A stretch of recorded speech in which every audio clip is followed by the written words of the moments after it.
आत्या माणसला फोन करायला जाणार की आत्या अगं असू दे, माणस दादाला कशाला उगाच डिस्टर्ब करते ना, म्हणजे आता तो कामात असेल. नित्याने पटकन जे सुचेल ते बोलत तिच्या आत्याला अडवलं. पण तिच्या तोंडून मानससाठी दादा ऐकून इथे आत्याचंही तोंड वाकडं झालं ना. तिला मानसने पार्टीवरून आल्यावरच त्याच्या नित्याप्रतीच्या फिलिंग सांगितल्या होत्या. त्यात त्याचं आणि नित्याचं नातं रमेशची ही शेवटची इच्छा आहे सांगताच आत्या तर अगदीच भावूक झालेल्या आणि त्यांनी लगेच होकार दिला होता. अगं वेडाबाई, मानसला दादा काय बोलते? आत्याने प्रेमाने नित्याच्या डोक्यावरून हात फिरवत तिच्याकडे हसून पाहिलं. आपली इतकी सुंदर भाची आता आपली होणारी सून आहे या विचारानेच तिला तर नित्याला कुठे ठेवू आणि कुठे नको असं झालेलं. आत्या, अगं तो माझा दादा आहे म्हटल्यावर मी त्याला दादाच बोलणार ना. आत्याच्या थोबड्यावरचे ते उत्तू जाणारे भाव बघून नित्याचं तोंड तर अगदीच वाकडं झालं. नक्कीच त्या माणसच्या मेंदूची उपज तिच्या आत्यालाही माहीत आहे हे तर तिच्या चेहऱ्यावरून ओसंडून वाहणाऱ्या आनंदावरूनच तिला समजून चुकलं. आणि इथे जास्त टाइम थांबण्यात काहीच अर्थ नाही हेही तिला समजून ती लगेच ऍक्टिव्ह झाली. अगं राणी, तसं नाही, पण आता मानस तुझा. आत्या तिला प्रेमाने समजवायला जाणार की अगं आत्या, हे काय, म्हणजे मी इतक्या वर्षांनी तुझ्याकडे आलीये पण तू तर साधं मला पाणीही विचारलं नाही, असं कुठे असतं का? नित्याने उगाच गाल फुगवून रागवण्याचं नाटक केलं. अगं बाई, हो की, तुला बघून मी इतकी खुश झाले की माझ्या हे लक्षातच आलं नाही बघ. बरं तू थांब, मी स्टाफला सांगून लगेच आली.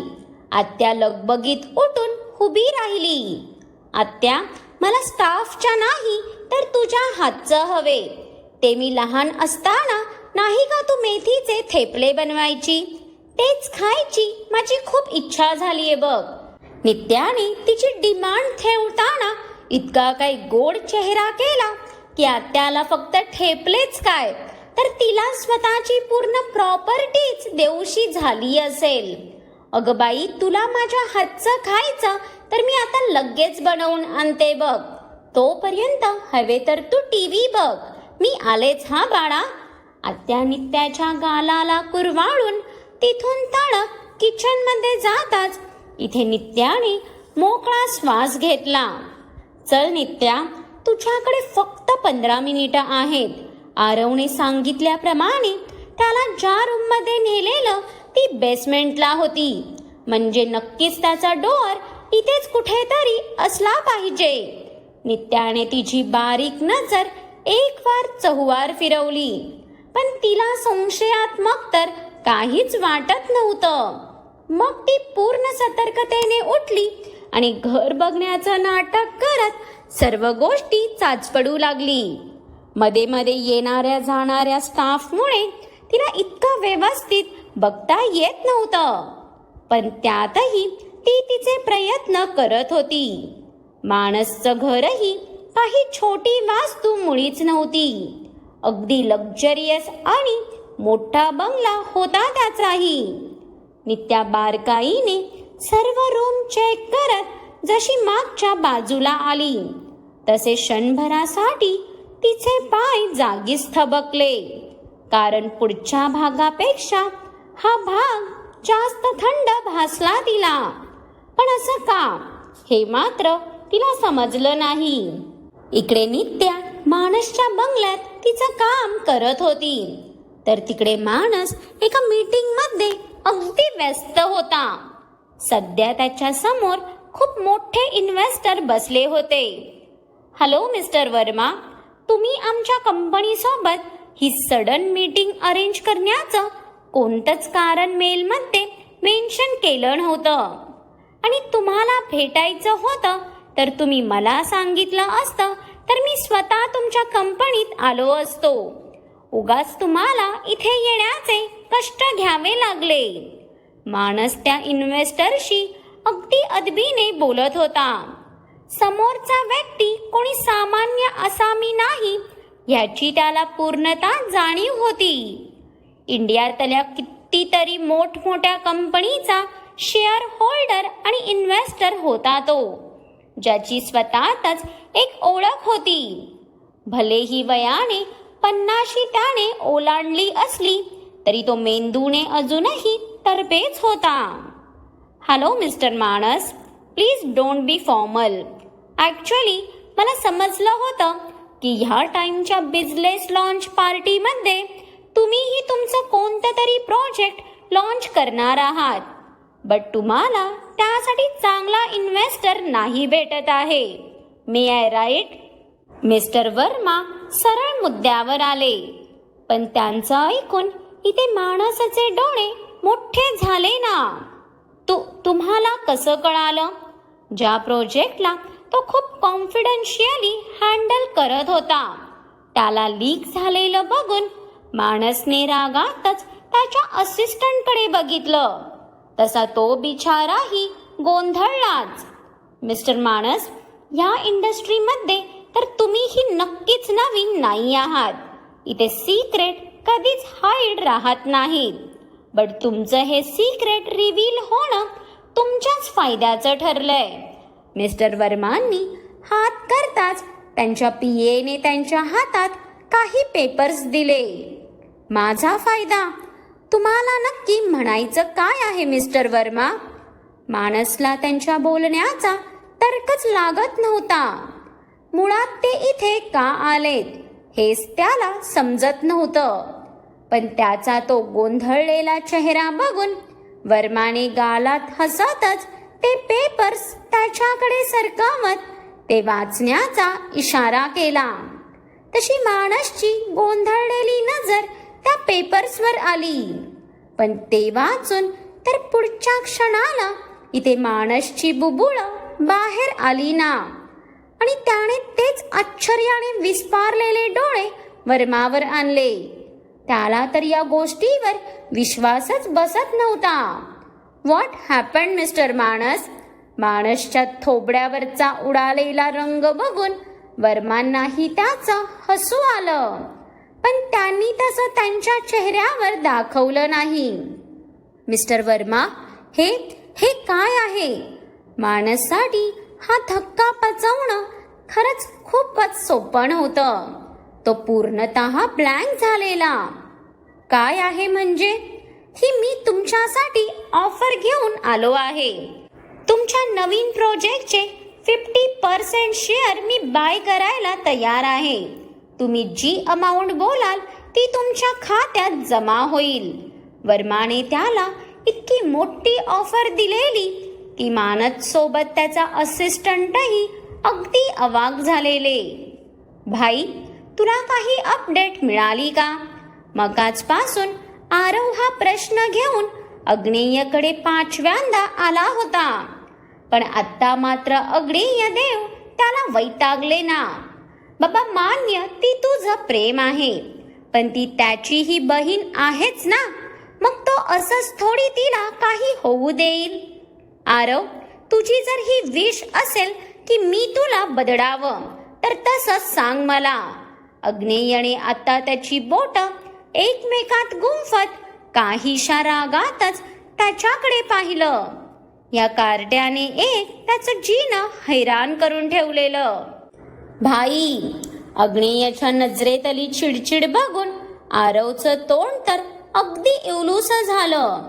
तसा अग्नेयने हातात सुस्कारा सोडला. त्याला आरवची तळमळ समजत असली तरी आता त्याचीही चिडचिड होऊ लागलेली. म्हणजे मगाचपासून हे कार्ट त्याला कामच करू देत नव्हतं. प्रत्येक 15 मिनिटांनी त्याच्या कॅबिनमध्ये दस्तक देत होता तो. आरव, आय नो की तू नित्यासाठी वरीड आहेस, बट डोंट वरी, मार्को तिला काहीच होऊ देणार नाही. तिकडे नेटवर्क नसल्यामुळे मलाही तिकडची सिच्युएशन काहीच कळत नाही आहे, बट मला नित्यावर पूर्ण ट्रस्ट आहे. की ती तिचं काम अगदी व्यवस्थित पूर्ण करूनच येणार. अग्नेयाच्या समजवण्यावर आरवचा परत नाईलाज झाला, पण त्याला नित्याला बघितल्याशिवाय चैन काही पडणार नव्हता. इकडे इकडे इतकी थंडी का आहे? म्हणजे पूर्ण बंगल्यात जरी एसी असला तरी हा एरिया जरा जास्तच कोल्ड आहे. बट असं का? इतक्या टेम्परेचरची मागच्या बाजूला अशी काय गरज पडली? नित्याच्या डोक्यात विचारांचं काहूर माजलंच होतं की ज्या डोअरच्या बाहेर ती उभी होती तोच डोअर आतून कोणीतरी उघडल्याचा तिला आवाज आला. तशी ती पटकन बाजूच्या भिंती आड झाली तर त्या रूम मधून 2 नर्स बाहेर आल्या. त्यांना बघून तर इथे नित्याचे डोळेच मोठे झाले. नर्स, ह्यांचं काय काम इथे? आणि आत असं कोण आहे ज्यांना ट्रीटमेंटची गरज आहे? नित्याचं डोकं तर अगदी सुन्न पडलेलं. त्या नर्स पुढच्या साईडला जायचं सोडून मागच्या बाजूने सरळ बाहेर पडल्या. तशी नित्या घाईतच त्या रूम बाहेर आली. तिने ती रूम उघडायला लॅच फिरवला तर ती आतून लॉक होती आणि तिच्या लॅच फिरवण्यावर त्याची सिक्युरिटी सिस्टीम ऍक्टिव्ह होऊन ती तिच्याकडे पासवर्ड किंवा फिंगरप्रिंट मागू लागली. जे बघून इथे नित्याच्या कपाळावर आट्या पडल्या. इथे काय या माणसाने सोनं लपवलंय का जे याला इतक्या सिक्युरिटी टेक्निक कनेक्ट केल्यात? की 1 मिनिट, इथेच तर मामांना नसेल ना ठेवलं? नित्याचं हृदय आता भीतीने धडधडू लागलं. तिने त्या डोअरला कान लावून काही आतलं ऐकण्याचा प्रयत्न केला, पण तिला आतली कसलीच चाहूल लागत नव्हती. आणि कशी लागणार ना? साऊंड प्रूफ रूम होती ती. नक्कीच या दरवाजा मागेच काहीतरी झोल आहे. नित्याने ती पूर्ण सिक्युरिटी सिस्टीम तिच्या फोनमध्ये कॅप्चर केली आणि ती अजून छानबीन करायला पुढे जाणार. ती परत त्या नर्सच्या येण्याची तिला चाहूल लागली तसं तिने परत लपून घेतलं. खरंच हा माणूस नाही तर राक्षस आहे. कोणी कोणासोबत असं कसं वागू शकतं? त्यातल्या एका नर्सचा आवाज जसा नित्याच्या कानावर पडला, तिने पटकन कान टवकारले. तू परत सुरू झालीस? हे बघ वर्षा, तुला मी आधीही सांगितलंय, इथे जे पण होतंय ते आपण बघूनही काही करू शकत नाही. त्यामुळे आपलं काम फक्त सांगितलेल्या गोष्टी करणं आहे.